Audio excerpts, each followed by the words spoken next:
અમરેલી જિલ્લામાં લંપી વાયરસની દહેશત જોવા મળી રહી છે। લંપી વાયરસના રસીકરણના કેમ્પ હાલ શરૂ કરવામાં આવ્યા છે। અમરેલી જિલ્લાના ગ્રામીણ વિસ્તારોમાં રહેતા પશુપાલકોએ લંપી વાયરસથી પશુને બચાવવા ખૂબ જ જરૂરી છે। જો યોગ્ય સારવાર કરવામાં ન આવે તો પશુનું મૃત્યુ પણ થાય છે, જેને લઈને અમરેલી જિલ્લાના સાવરકુંડલા તાલુકાના ખડસલી ગામના પોલિટેકનિકલ ડોક્ટરે વિશેષ માહિતી આપી। મારું નામ ડૉક્ટર કૃણાલ બદાણી, આચાર્ય પશુપાલન પોલિટેકનિક ખડસલી।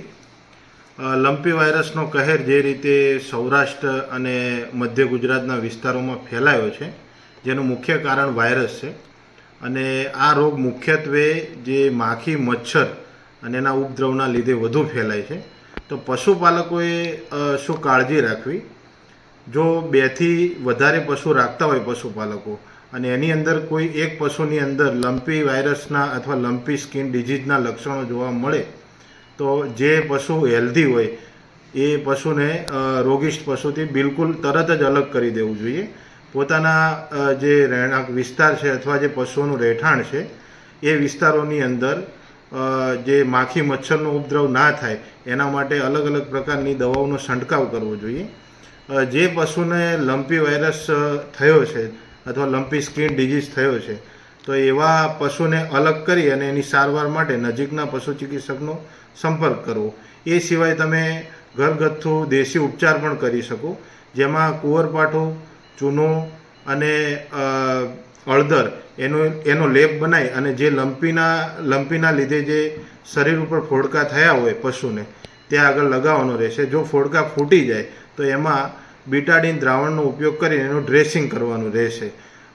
એના સિવાય પશુને લંપી વાયરસના જે ઉપદ્રવ છે, અત્યારે રોગ ફેલાયો એનાથી બચાવવા માટે એની રોગ પ્રતિકારકતા શક્તિ વધે એવા પ્રયાસો કરવા જોઈએ, જેમાં વાઇટામિન H કરીને એક સોલ્યુશન આવે છે અથવા મલ્ટીવિટામિન જે પશુઓમાં વપરાતા હોય એ આપી શકાય। એના સિવાય રેગ્યુલર એને મિનરલ મિક્સર પણ આપવું જોઈએ અને પશુઓને સૂકો ચારો અને લીલો ચારો એ સપ્રમાણ આપવો જોઈએ। એની સાથે ખાંડદાણ પણ સપ્રમાણ આપવું જોઈએ, જેથી લંપી વાયરસના જે લક્ષણો છે એ રોગ પ્રતિકારકતા શક્તિ સારી બની રહે તો વધુ ફેલાય નહીં। આભાર।